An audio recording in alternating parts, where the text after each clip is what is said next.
انہوں نے کمانڈر سنبھالی، وہ انہوں نے آ کے حملہ کر دیا، بہت زیادہ نقصان ہو گیا، 70 سے زیادہ ہمارے صحابہ شہید ہوئے، سب سے بڑا اسلام کا نقصان ہوا۔ تو یہ اس کی تاریخ ہے، اور انشاءاللہ ابھی ایک زیارت آپ کو بچی ہے وہ بھی کرواتے ہیں۔ تب تک کے لیے آپ ہمارے ویڈیو کو شیئر کریے، اور انشاءاللہ کیسی لگی گا ویڈیو بتائیے۔ یہ جو ہم کتاب پکڑے ہوئے ہیں یہ آپ آ سکتے ہیں، یا ہندی، اردو، انگلش، دنیا کی ہر لینگویج میں آپ کو فری کتاب ملے گی۔ مسجد کے سامنے، قبرستان کے جسٹ گیٹ کے سامنے آپ کو مکتب ہے، وہاں فری مل جاتی ہے، آپ آ کے لے سکتے ہیں۔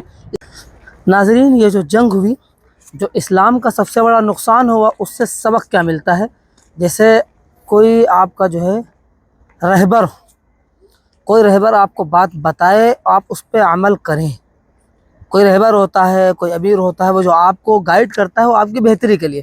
اللہ کا رسول صلی اللہ علیہ وسلم نے فرمایا، میں جب تک نہ کہوں جنگ ہاریں یا جیتے نیچے نہیں اترنا۔ تو صحابہ نے سمجھا کہ جنگ جو ہے، ہم کافر پیچھے ہٹ گئے ہیں، جنگ ہم جیت گئے ہیں تو نیچے اترے مال غنیمت جمع کرنے کے لیے، کچھ صحابہ اور کچھ اوپر ہی تھے، تو پیچھے سے حملہ ہو گیا۔ تو اس سے سبق یہ ملتا ہے کہ جو جس چیز پہ آپ کو متعین کیا جائے آپ اسی پہ ڈٹے رہیں۔ تو یہ ہماری آج کی تھی ویڈیو، کیسی لگی آپ لوگوں کو ویڈیو بتائیے گا۔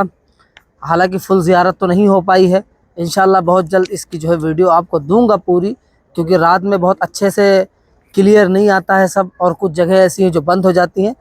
بہت جلد ملیں گے آپ کو اس کی تاریخ کی ویڈیو کے ساتھ، اسی طرح مدینہ منورہ کی ہر تاریخی مقامات کے ساتھ آپ کو ملتے رہیں گے۔ آپ سے بس ایک ہی گزارش ہے، ہمارے چینل کو سبسکرائب کریے، ویڈیو کو شیئر کریے۔ بہت جلد ملتے ہیں نیکسٹ ویڈیو میں۔ السلام علیکم ورحمۃ اللہ وبرکاتہ، فی امان اللہ۔